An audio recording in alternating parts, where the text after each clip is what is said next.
Hey folks, Jim Thomas here, Fitness Management and Consulting. Appreciate you being here at the channel today. And for those of you that have not yet done so, please hit that subscribe button. I appreciate it. And if you find the information that I provide beneficial, please hit that like button as well. Now, our topic for you today is keys to successful gym sales.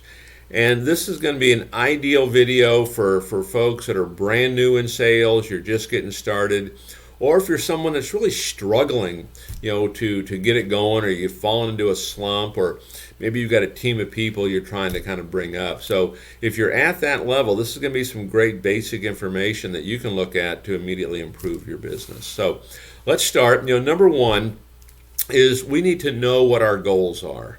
Okay, so each of you watching right now, what kind of goals do you have? Okay, if you're in sales, how many sales do you want to make?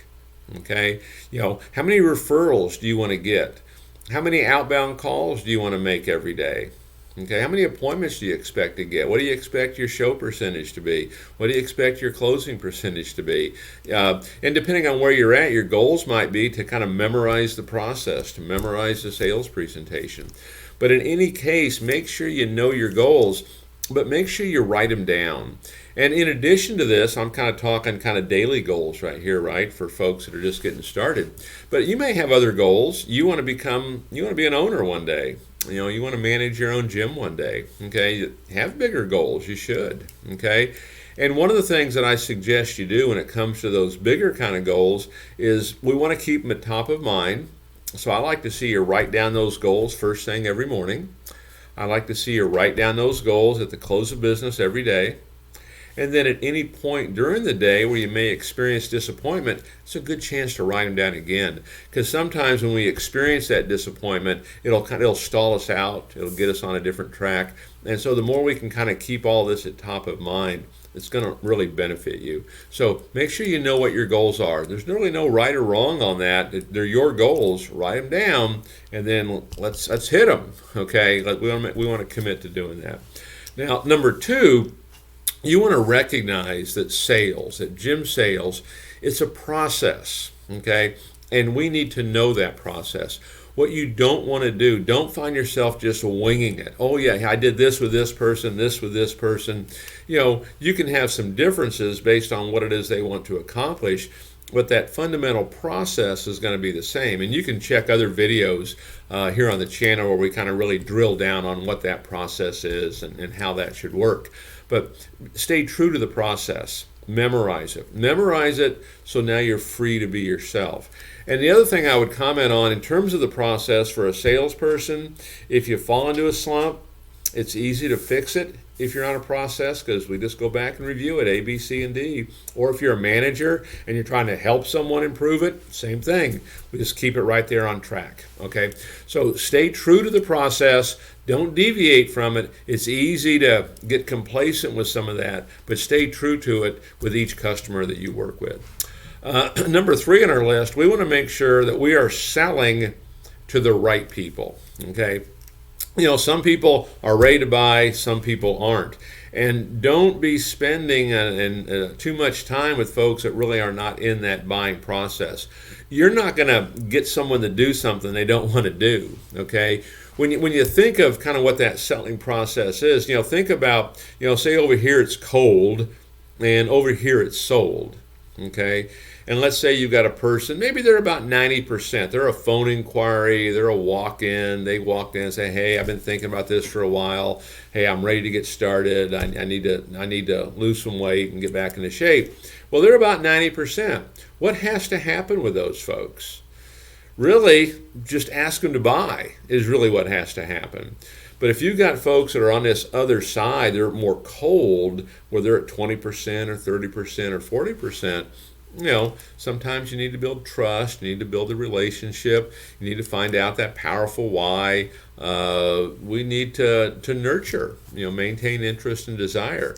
And so asking them to buy is not necessarily always going to be, beneficial for you. So we want to make sure we're selling to the right people. And then also define what your niche is. I mean, are you working on referrals?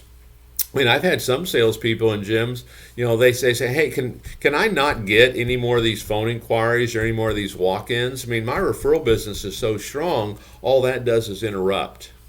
Okay, you don't hear that very often, right? But the referrals are a number one source. How about former members of your gym, former members of other gyms? This is a top source. How about new moms? Great source.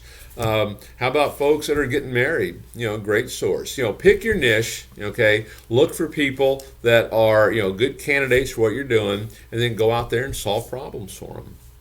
Number 4, shadow your peers. Okay, ideally, find people that are really good at this and shadow them. What are they doing that makes them so good? Okay, now I would also say I kind of like to shadow folks sometimes that aren't very good, because I like to learn what not to do as well.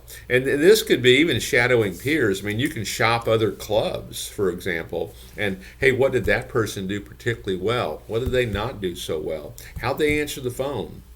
There's a lot of different things you can do in here to really ramp up your knowledge and understanding of this. Number 5, find a mentor. I know many clubs, they'll use this channel. They'll use me as that mentor for them. This is a great opportunity to get your information on a daily basis, proven information that's going to make a difference for you. So find that mentor, someone who can teach you, someone that you can trust, that can guide you in that right direction. And depending on that level that you're at and the level you want to go, consider joining local networking groups. Okay, check out a website, meetup.com is a good one. Look for local networking groups for business owners, entrepreneurs, sales managers, folks that are high achievers. Associate with those kind of folks. Okay, but find that mentor, that trusted partner. Okay, that's someone who's really going to guide you and direct you and help you have the success that you're looking for. Number 6, make sure we're asking all the right questions. I can give you one of the questions. Hey, how can I exceed expectation? How can I take my performance to that next level? How can I do that? That's one of the right questions, and I'll give you an answer to it. There's a couple things. If you're truly looking to do that, if you truly want to, hey, how can I exceed expectations? How can I go to that next level? Here's 2 things we need to do. Number 1, we need to change our think. And what I mean by that is, too many people, they get in the habit of a small think. Well, I want to be realistic. I don't want to put too much pressure on. Well, there's no pressure here, okay? And there's impossible is only an opinion, okay? It's not a fact. And so change our think. I mean, as long as you're going to spend your time thinking, why not think big? Or at least bigger, okay? So what's your sales goal? Is it 50? Make it 100. It's your goal, okay? It doesn't cost anything to do that.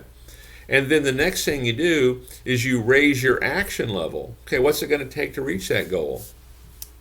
Raise your action level. Get creative with this. When I was doing membership sales in a gym, I was doing 100 sales a month. And largely the reason I was able to do that is I had a really strong referral base. People that referred to me and referrals at point of sale. I had a lot of that. So a lot of what I took through, came to me in that sense, and a lot of it didn't take a lot of time. That's what allowed me to do it, okay?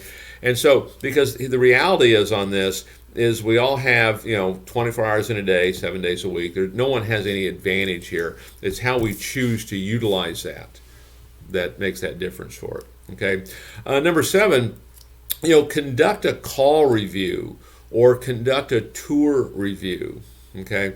So here's what I like to see you do: is if you make an outbound call, if you take an inbound call, if you take a person on a tour, if you give a referral presentation, anything that we do. Okay, sit down and ask yourself when it's over, what worked well, what didn't. If I had a chance to do that again, say I didn't have the success that I wanted, if I had a chance to do that again, what would I do different? Okay, what would I do to make sure that I had success? And the key thing when you do all this, you have to make sure that you stay accountable here. Don't be saying, oh yeah, they were never going to do this. Okay, we can't start pushing that accountability back on the customer. We want to keep the accountability right here where it belongs, right here on us. But review everything, okay, and understand, what could I have done better? Okay, what could I have done better? What could I have done differently? That same situation presents itself in 5 minutes. How am I going to handle it differently?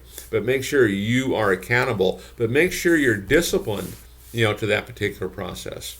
And then finally, number 8 on our list, build a personal development plan. Build a personal development plan. And I know, like I mentioned earlier, many clubs will use this channel, okay, with their team, and every day they'll watch a video, and that becomes what their training is, and they'll talk about it. Okay, how can we implement this into what we're doing right now? They'll watch them every single day. So build up this personal development plan. How are you going to get better? How are you going to get coached up and trained at this? I know when I first started, I didn't know anything. When I started sales and when I became a manager, I knew less than nothing probably. And so what did I do? Every Friday, I'd go to the bookstore and I'd buy a book on sales management. I'd read the book and I'd start to implement it. That can be a strategy for you too. So combine the channel here, combine, reading and other materials, to make you as good as you can be. So 8 key things that you can do, okay, to have success in gym sales. If you're new at this, take it to heart. Which ones can you work on right now? Okay, what can you start today on to start improving your business? So folks, I hope you found this information beneficial. If you did, please hit the like button. I appreciate it.